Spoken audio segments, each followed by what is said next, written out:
Hey y'all, welcome to the All Joy Life Podcast. I hope you are having a good and joyful day, but however good it is about to get better because my man Reggie Simmons on the line. Reggie, welcome. Hey, howdy, Bill. Thanks for having me. Hey, so good to have you on the All Joy Life Podcast. You're all about to really have a great podcast interview because Reggie has a great story of redemption, a great story. There's a love story involved here. There's a work story involved here. There's a lot of good stuff. But why don't we start off, Reggie? Just tell us a little bit about yourself. I, of course, know you quite well, but I want our listeners to get a little bit of a feel for who you are, where you live, like how old are you, all that good stuff. Yeah, so I'm 34 years young, currently stationed out in St. Petersburg, Florida. Been married to my wife now for 2 years, and I am a data analyst by trade currently. Nice, nice. All right, now you're married to Alba, so we got to hear a little bit about the Alba story. Like, where'd you guys meet? Like, how did all this take place, and like all the way up to like, how you got, where and how you got married and all that good stuff. Let's hear it. Yeah, so Alba, my wife, she's from Spain actually, so the cards had to sort of align in our story for us to even have an opportunity to meet based on that. And so, yep, she was actually in Jacksonville, Florida. Her dream was always to live in the United States and get that experience and really work on her English. And so she left everything. She had her master's degree in psychology. She left everything in Spain and moved packed up all her stuff, moved here, and we met towards the end of her time. She was there in Jacksonville for 2 years, so we got a chance to meet right at the end. And she even was upfront with me and told me she wasn't looking for anything. We just really enjoyed a lot of the same things. So we went on outdoor hikes, and she was adventurous. We went to different springs during the weekends and stuff. So we really had a lot in common. I think that was the reason why we ended up continuing to see each other. And then from there, we could just, she actually said she had to leave to go to Spain. So she left, went to Spain. I followed her and eventually convinced her to come back. And then we got married here in Florida in St. Petersburg. Uh, And we have been married now for 2 years. I love that, love that, love that. So you spent a little time in Spain. How's your Spanish? Es un poco. Yo sé un poco español. I know a little Spanish is what I'm saying, Okay. but yeah, it's when I'm on the spot, it's harder. But I can say that when I'm put on the spot in Spain, I do a little bit better. Okay, okay. Not that Alba would ever be upset with you, but if she's upset, does it come out in English or Spanish? When she's really mad, it's in Spanish. And then I have to ask her, of Okay. course, what does that Yeah, mean? it's just a hypothetical question, right? Just hypothetical. Correct, correct. Yeah, yeah, yeah. You don't want the literal translation. You hope she softens a little bit, right? Correct. Absolutely. So given that, tell me. So I always like to ask this question. So if you're gonna assign like a spirit animal, like to Alba, like what is it? Like what does she remind you of? That is a great question. For her, I would say a dolphin. She Okay. actually loves dolphins, but just because she just is enamored with the water and she loves to swim, she's like a fish in the water. Anytime you Love get her that. around water, she just is a completely new person. So I would have to say dolphin on that. Nice, nice, nice. I love that. Love that. So we're going to be talking about the different pillars of faith, or the different pillars of the all joy life, right? And we're going to start with the first one, which is faith. And I always like to ask the question, like, how did you meet Jesus? Like, where did this journey? I know you're a believer, and how did this journey start, and how did that get going? Yeah, so like for me, I was raised in a Christian household, so I could give the cliche like, I've always known the Lord ever since I've been going to church, but I think it took time for that relationship to be made real to me. Okay. But I am thankful that my parents raised us in church because it gave me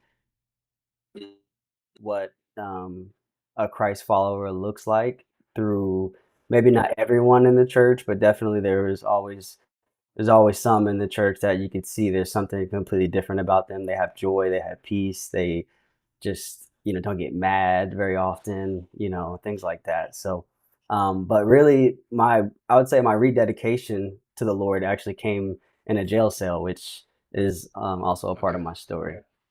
Gotcha, gotcha. Um, when I was growing up, my mom had one of those picture Bibles. Did you guys have one of those picture Bibles, like when you were a little kid, that your mom or dad or somebody read to you? We did, yeah. Okay.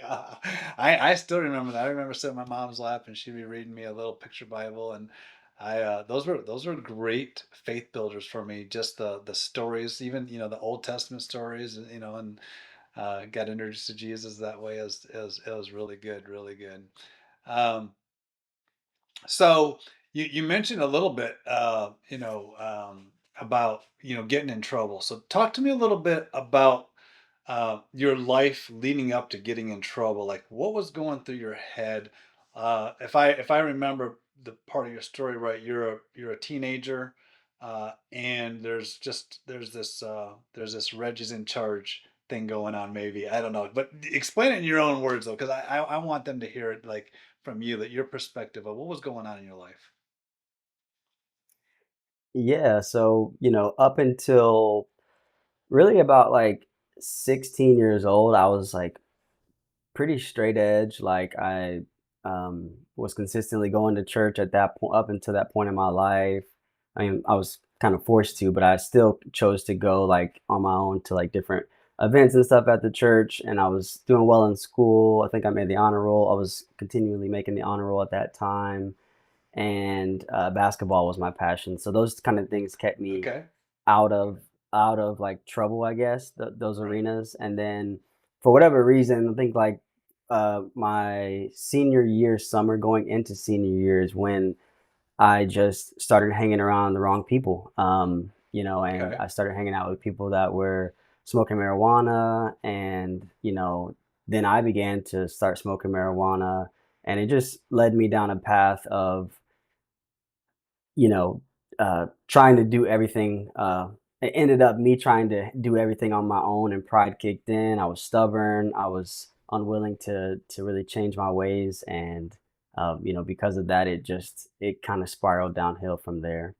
Gotcha, gotcha. So were there any people in your life going, "Whoa," right? Like, this is not you. Like, were there any people in your life at that point? Like, I'm thinking, maybe parents, uncles, grandparents, or people at church that were saying, "Hey, were they aware of the path you were going down, or was it kind of behind the scenes and like you were doing your own thing, but it wasn't really obvious to the folks around you?"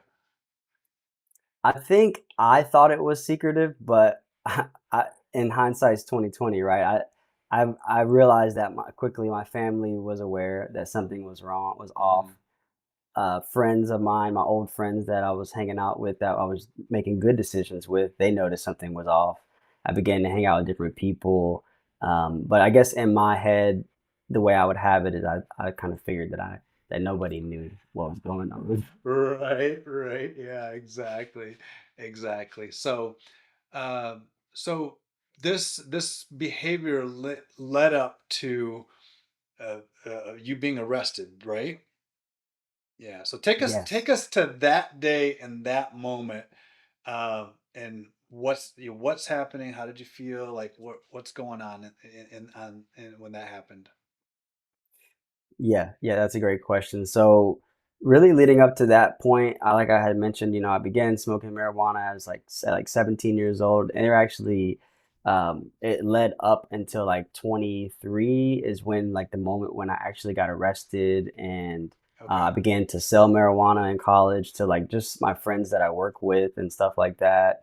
I wouldn't call myself like this major dealer or anything like that, but Right. Right. I was mainly just trying to not have to pay for it because I was spending a lot of money on it, and it just was not making sense because I didn't have a lot of money, in college. So, yeah, Sure. it led up to a moment where, Pretty much, there was a friend that I worked with, and her mutual friend of mine that was also my roommate's girlfriend's friend. So there was some correlation there. Yeah, yeah. She ended up getting in trouble for having some marijuana, and she pretty much told on me. And she bought from me with a camera a couple times, and that was the charge that I ended up getting was a an intent to sell, I think they called it. Okay. And yeah, so that's what led up to me getting arrested. And I was a senior in college as well, so I was just about to graduate, so it couldn't have really come at a worse time. But Right. I thank God though for it. So Sure, sure. So, like, did you get a letter in the mail say, come to the courthouse? Did somebody knock on the door? Like, were there helicopters? Like, oh yeah, how'd I that go? forgot to No, that's mention. okay. How'd it go down? How'd it go down? Because I'm sure it's like locked, a day that you'll never forget, right? Yes, yep, very much so. So yeah, that day was I was getting ready for school, and all of a sudden, I heard this loud noise followed by like almost it had to have been at least 10 officers with guns Oh drawn, wow. Oh wow. and like the flashlight from the gun like pointed at me, and I had just walked into my room from the living room, so I kind of like peeked out, and then once I seen what was going on, I just got on the ground at that point, and I knew something. I mean, obviously they were there for a reason, but I just obeyed at that point. Sure, sure. Did you pretty much live like I'm not going to get caught, or were you always looking over your shoulder? Like, what was your mentality during that time?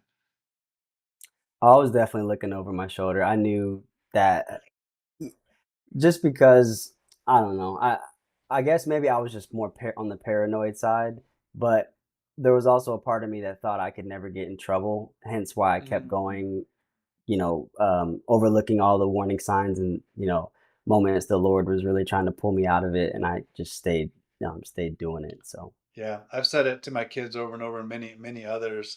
The worst thing that can ever happen to us is we get away with something, right? Because we get bolder, and we get, it makes it makes you, just you can continue down that path. It's like, no, the best thing is if you get caught early. Right? Somebody exactly. just grabs you by the back of the neck, like, no, no, no, let's go this way. Yeah, no, no. Okay, so you got arrested, uh, and you're in this kind of rebellious stage. How long did it take you to call it to God? Like, when did you realize, like, Jesus, like, I need you? Yeah, so that happened. Actually got sentenced. So I went from getting arrested. My parents bailed me out, Okay. although they were really mad at me, but they did bail me out. And then once I got sentenced on January 7th, 2015, that's when it became real because the judge said I had to do pretty much a year in jail. I had to go to a boot camp, which is like it was kind of like a boot camp style, like it's called a detention center. It's still considered a prison, but it's a very low level prison. And then they wanted me to because I said I was addicted to marijuana.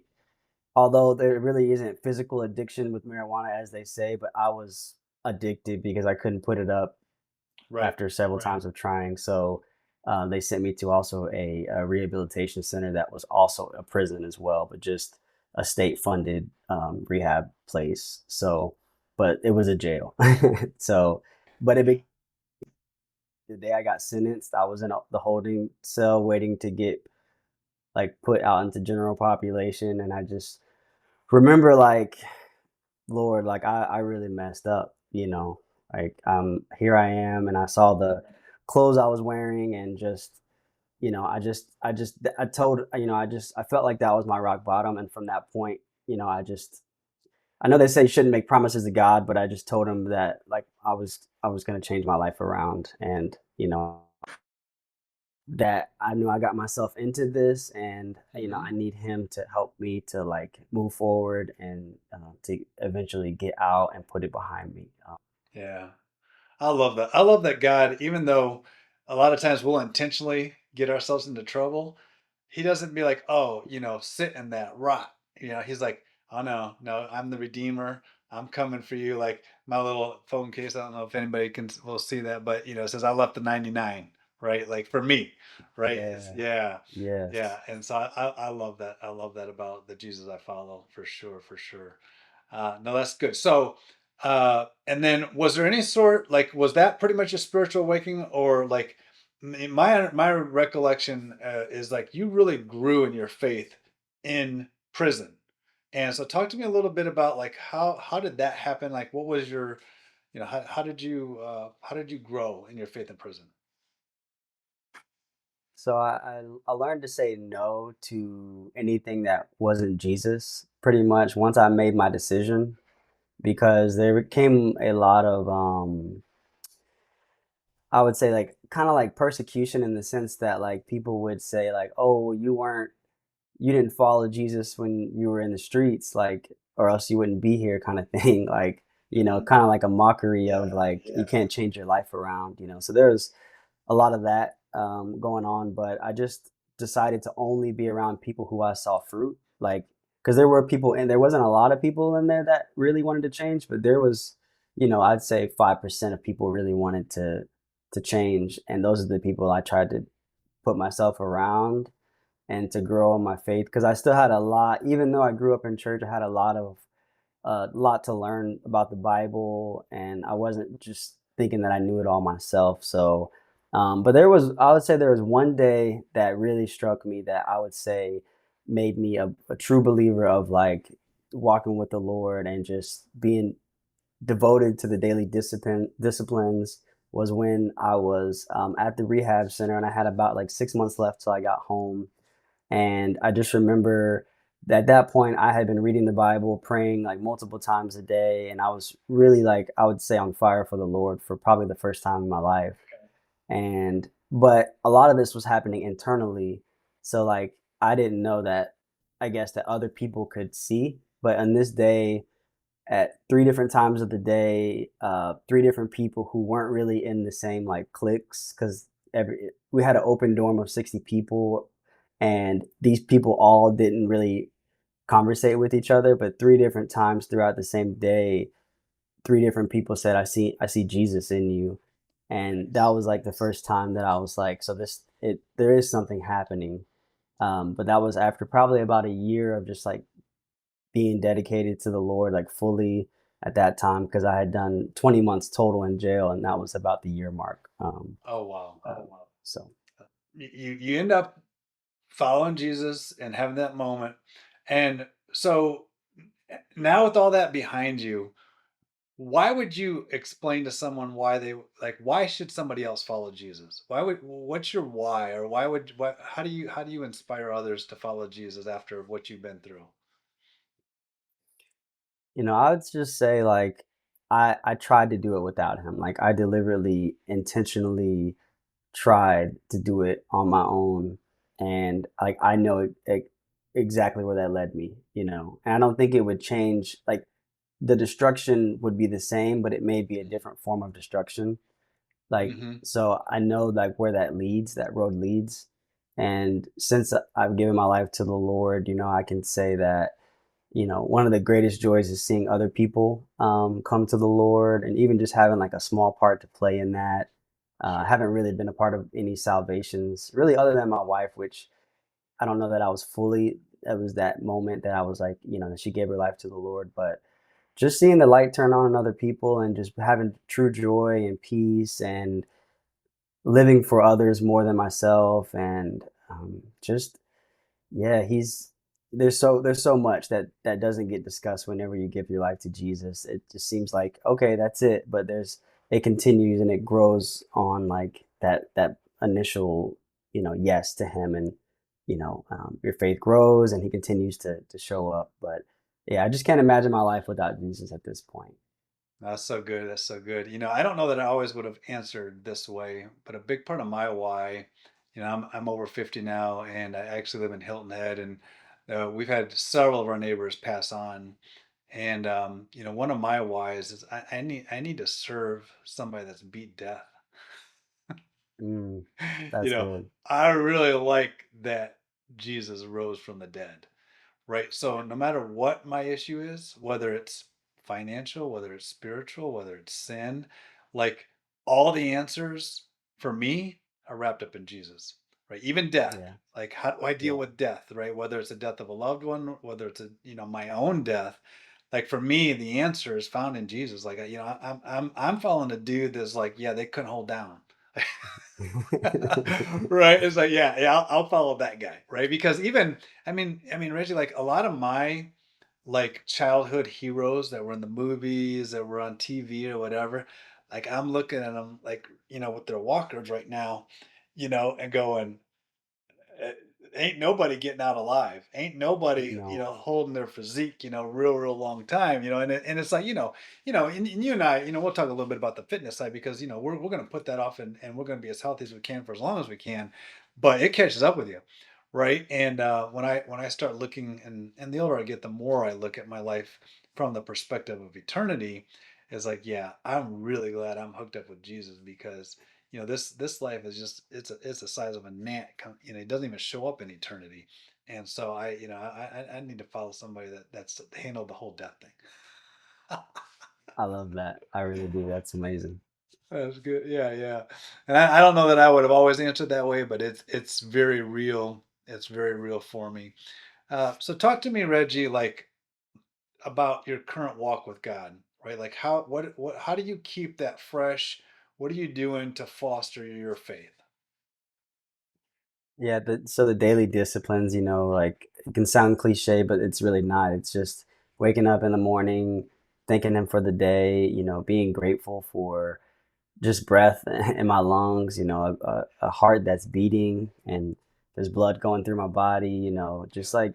just that gratitude piece is like huge. I don't Yeah. always practice it, but usually when I'm low is because I haven't practiced the gratitude thing. And that prayer, listening to worship music, Okay. just that always gets me. And then community is a big one. Having other Yeah. people that do walk in the same life, but they are walking with Christ, and yeah, you get to glean off of each other in many different circumstances. Yeah, yeah. I would say that I would imagine, and actually I know, but your friend group is very different now than what it looked like, leading up to some of the trouble that you had.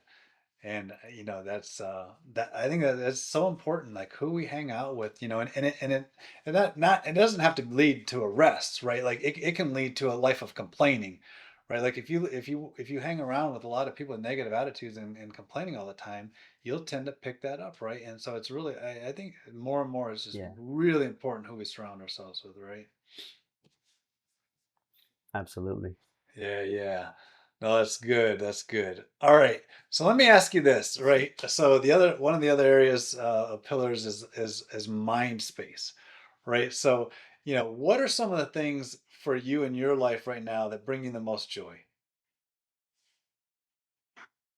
I would say aside from Christ and my wife, you know, just even just like the simple pleasures, just going for a walk. I've Hmm. had some injuries in my life, so just being able to go for a walk or just even like on a long day, do a workout or a bike ride. Typically, it's something to do with nature. Is kind of my solace, my place of finding that rest and that peace. Yeah. Cool, cool.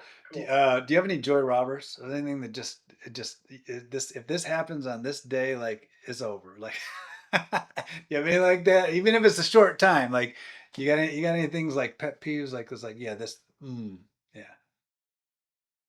Yeah, driving in Florida, people tend to cut you off. Although I thought I'd get used to it by now, I'm still not Yeah. used to people when the main thing that hurts is whenever they cut in front of me, but then they slow down.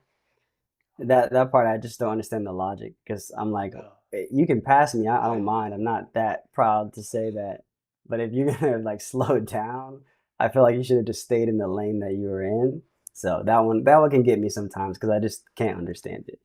no, I get it too. I've started changing my prayers, especially like when we're driving on trips. My prayer usually used to be pretty much summed up in keep us safe. And so now I pray to keep us safe, And then I pray for my specific driving to be courteous, and that the people that I'm driving with would feel safe Mm. as I'm driving. And I got that from actually pilot training when I was flying airplanes, and I guess there was some Top Gun spirit within me for when I was flying airplanes around my instructors like, dude, like if you're carrying around passengers, they don't want to see your skills. They just want to feel safe.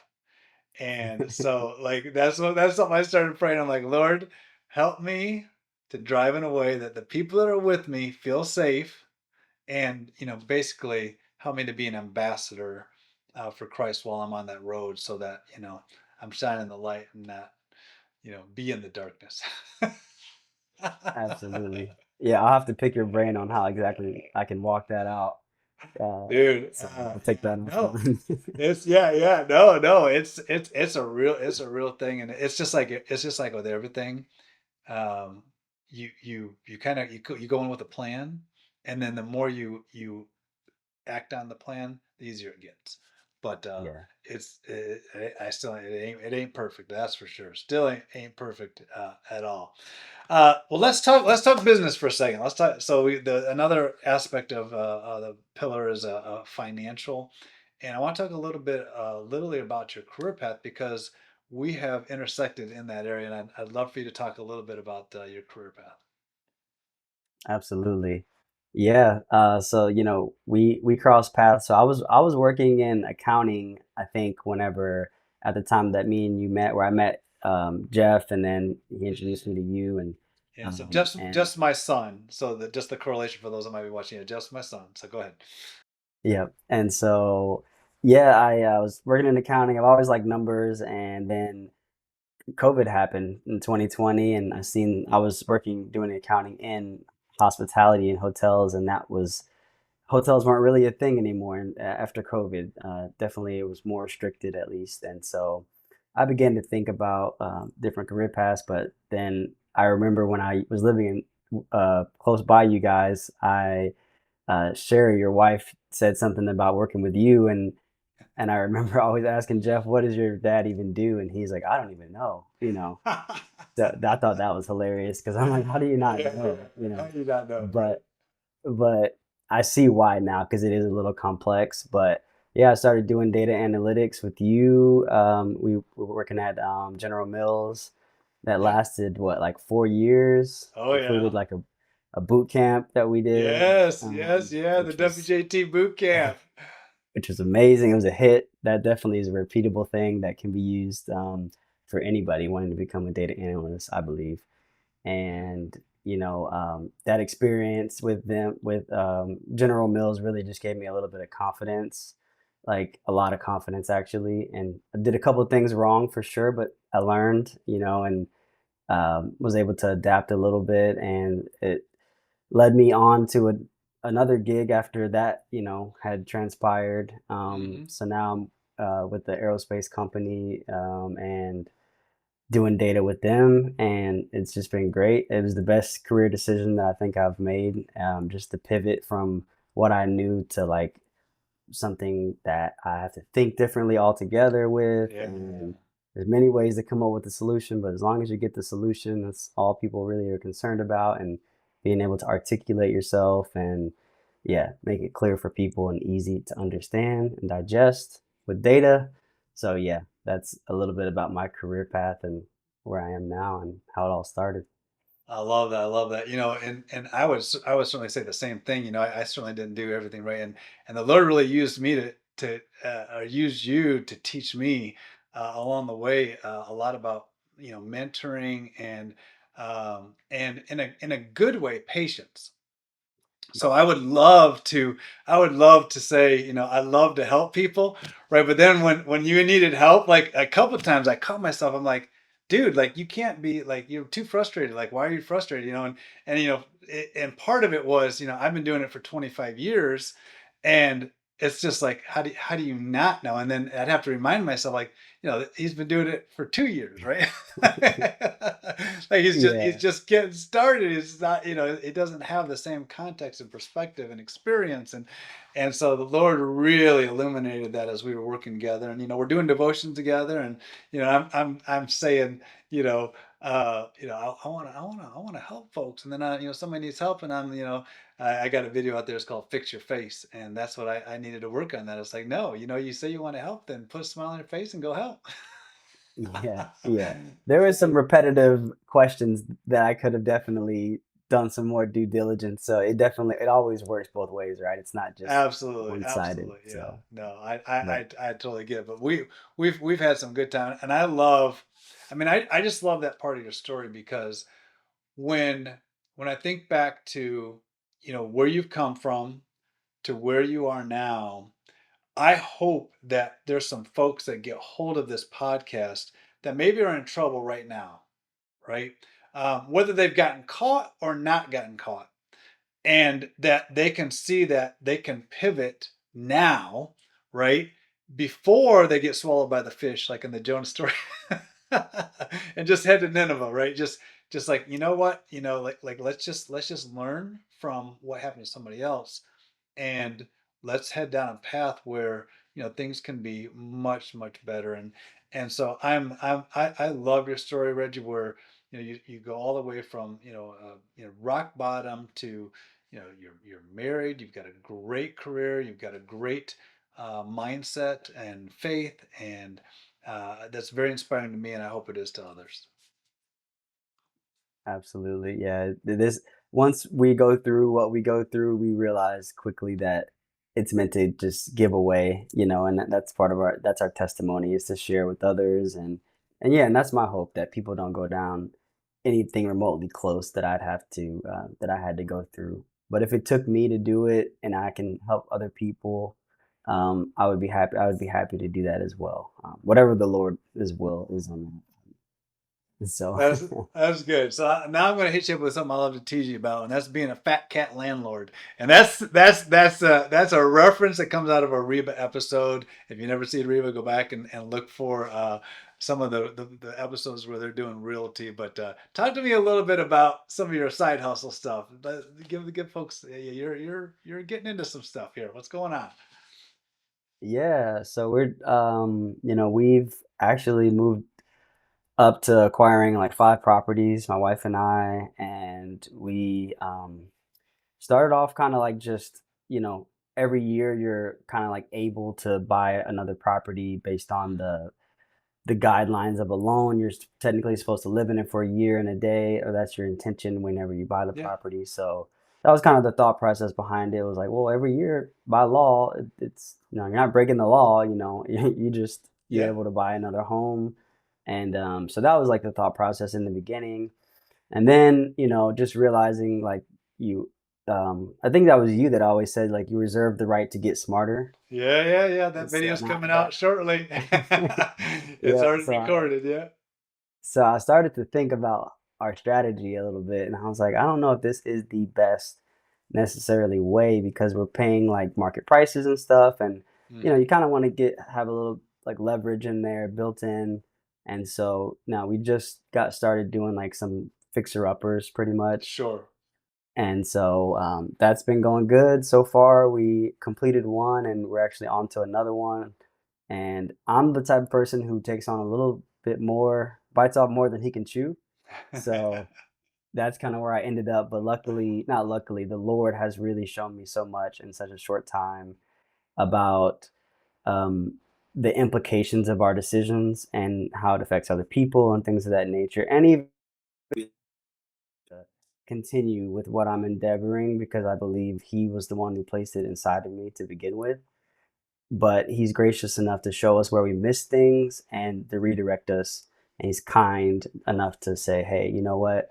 I'm not going to let you sit in this. I'm going to just help you. And every time I've come to a point where I kind of was like, I may need to give up or this is getting a little too hard, He Yeah. like responds right back with an answer. Like I'm talking the very next day after I'm like in kind of like, I don't know what I'm doing. This to do it. I was kind of telling me that she thinks that we should give it all up, and I'm just like, Lord, just show me, like, is this what you want me to do or not? And immediately after, several times now, at least three or four, he's just given us a contractor the very next day who doesn't overcharge and does really good work.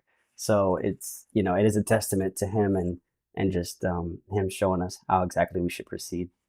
I love that. I love that. I love your drive that you're going after hitting it full full throttle. Right. It may Uh, it may hurt me at some point, but that's why I'm realizing I need to take a step back. So after this next one, we're gonna take a step back, regroup, and seek the Lord as we have been, but just like more so, and like don't want to get distracted from maybe His purpose or His plan over our lives, and just make sure that we're not mixing the two and having too much personal goal and not enough, yeah, yeah. relationship with Him. It definitely has to balance appropriately. So. Oh, that's good. That's good. Love that. So let's talk fitness a little bit, right? So my first question, have you done the ice bath yet? I am sad to say that I have not done the ice bath in like 4 months. We moved Oh, and I really? just have not got, Okay. yeah, it's been like Okay. 4 months. The setup part of it is a challenge, but I can Yeah. tell you Yeah. for all those listening that want to give it a try, it is worth it. Ice bath, it will, it will shock you at first, but it will get your blood flowing real good. It get, fight inflammation a little bit, a lot of Hmm. it, and there's a lot of benefits. But for any of those on the fence of trying or not, I would say go for it. I don't think you'll regret it. You'll be cold for a little bit, but you can always take a shower afterwards. That's good. So one of my previous interviews was with Wade Joy, and Wade's a worship leader, pastor, preacher. Like he's getting it done in the realm of God's kingdom, and but he starts every day 3 minutes in the ice pod, and Man, he says, placebo or not, he's like, I'm just telling you, I feel better. He's like, I got 2 or 3 hours every day after I get out of that thing that I'm like I'm ready to go. Like, yeah, I think yeah. clearer and more creative. And he's like, so whatever is working for me. I'll, Hey, he sounds like he's done it enough times, because I can attest that sounds like my experience as well. That's good. Talk to me a little bit about the rhythm. I know you keep yourself in good shape. Talk to me a little bit about the rhythm of what's working for you to stay in shape, Reggie. Yeah, so just as I get older, we want to have kids. So Hmm. Hmm. just that's my motivation now, is like when we do have kids, just to be able to walk and run and play, and daddy's not gassed out, super Yes. quick. Right. That's that's Right. the goal. Yeah. Wait till But G yeah, Daddy, Grandpa. Right. yeah, that's the OG motivation right there. That's like the next level of it. That's great. Oh But yeah. yeah, I just do functional training, like, just hit workouts, things to kind of Hmm. keep the heart moving and blood flowing, that kind of thing.